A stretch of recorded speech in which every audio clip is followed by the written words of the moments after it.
Hello বন্ধুরা, কেমন আছেন সবাই? আমার চ্যানেল রসাইখানাতে স্বাগত জানাই। আজ রসাইখানা মেনুতে আছে জনপ্রিয় একটি আইটেম, সবাই এক নামেই চিনে, পালং পনির। ইন্ডিয়ান রেস্টুরেন্টে এটি জনপ্রিয় খাবার পালং পনির। অনেকেই এটি একবার হলেও ট্রাই করেছেন। আজ আমি ঠিক রেস্টুরেন্টের মতো ঘরে কিভাবে বানিয়ে নিতে পারবেন খুব সহজেই তাই দেখিয়ে দিব। আমি এক কথায় বলতে পারি, আমার এই রেসিপি দেখে একবার যদি বাসায় তৈরি করে সবাই খান, তাহলে রেস্টুরেন্টের স্বাদকেও হার মানাবে। আমার এই নতুন ধরনের এরকম রান্না দেখতে চাইলে আমার চ্যানেলটিকে সাবস্ক্রাইব করবেন আর পাশে থাকা বেল আইকনটি ক্লিক করবেন, যাতে আমার রেসিপিগুলো আপনার কাছে পৌঁছে যায় সবার আগে। আর যদি ফেসবুক পেজ থেকে দেখেন, তাহলে আমার পেজটিকে ফলো দিবেন। চলুন তাহলে শুরু করি। প্রথমে যে জিনিসটা লাগবে তা হলো পালং শাক। আমি এখানে 500 গ্রাম পালং শাক বেছে পরিষ্কার করে ধুয়ে নিয়েছি। পালং পনির তৈরি করতে হলে সবসময় ফ্রেশ পালং শাক নিতে হবে, তাহলে পালং পনির খেতে সুস্বাদু হবে। এখন অল্প অল্প করে শাক নিয়ে ছোট ছোট করে কুচি করে কেটে নিব। যতটা সম্ভব ছোট করে কেটে নিব, কারণ এটা আমি সরাসরি রান্নায় ইউজ করব।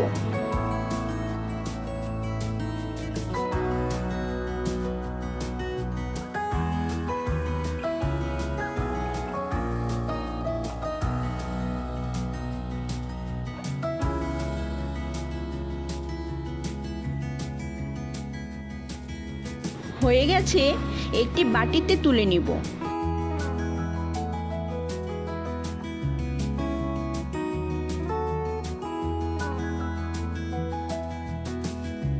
এখন বাকি শাকগুলো ব্লেন্ডার জারে নিয়ে ব্লেন্ড করে নিব। স্মুথ একটা পেস্ট হবে। হয়ে গেছে, এখন চুলার কাছে চলে যাব। একটি প্যান নিয়ে তাতে 2 চামচ ঘি দিব। এই রান্নাটা আজ আমি ঘি দিয়ে করব। ঘি দিয়ে করলে টেস্টটা দুর্দান্ত হয়। 2টি তেজপাতা ফোড়ন দিব। অল্প জিরা দিব, নেড়ে নিব।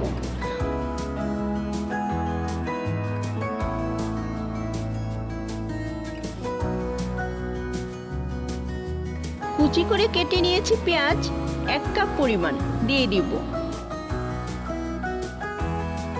অল্প রসুন কুচি দিব।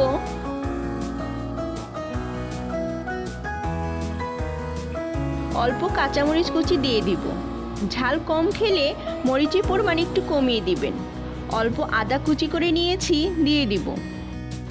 এখন সব কিছু নেড়ে ভেজে নিব, সফট হয়ে যাওয়া পর্যন্ত। 2 মিনিট ভেজে নিয়েছি। এখন মশলাগুলো অ্যাড করব। 1/2 চামচ হলুদের গুঁড়া দিব। 1/2 চামচ ভাজা জিরার গুঁড়া দিব। আপনারা চাইলে কাঁচা জিরার পেস্ট ইউজ করতে পারেন, কোনো সমস্যা নেই। 1/2 চামচ মরিচের গুঁড়া দিয়ে দিব। 1/2 চামচ ধনিয়া গুঁড়া দিব। অল্প পানি দিয়ে দিব। মশলাগুলো ভালো করে কষিয়ে নিব।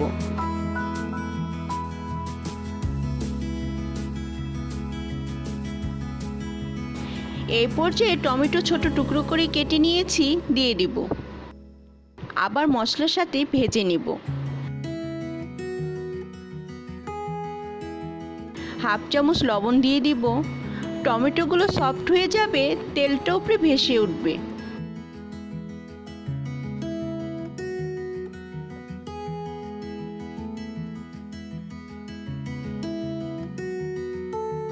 হয়ে গেছে, কুচি করে কাটা পালং শাকগুলো দিয়ে দিব।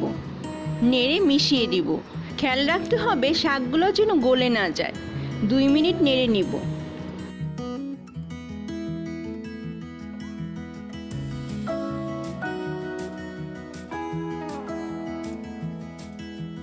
হাফ কাপ ফ্রেশ ক্রিম নিয়েছি, দিয়ে দিব।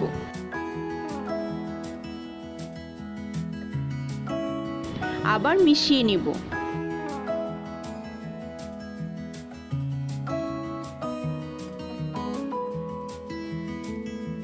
এখন ব্লেন্ড করে রাখা পালং শাকগুলো দিয়ে দিব। বাটিটা ধুয়ে অল্প পানি দিয়ে দিব। নেড়ে মিশিয়ে নেব। পানিটা শুকিয়ে নেব।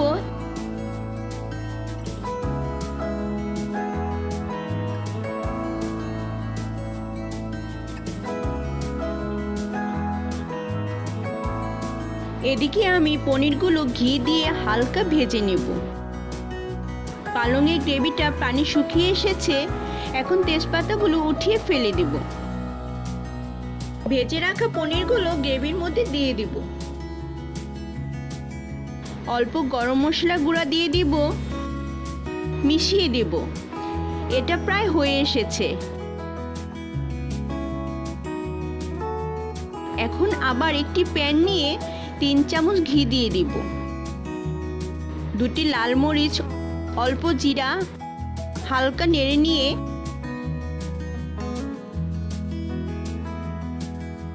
কুচি করে রসুন দিয়ে দিব।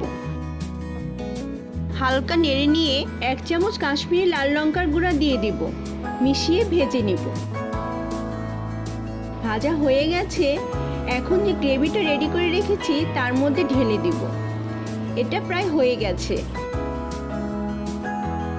একটি সার্ভিং ডিশে নামিয়ে দেখাচ্ছি। উপরে ফ্রেশ ক্রিম ছড়িয়ে দিচ্ছি। দেখুন দেখতে কতটা ইয়ামি লাগছে, খেতেও অসাধারণ লাগবে।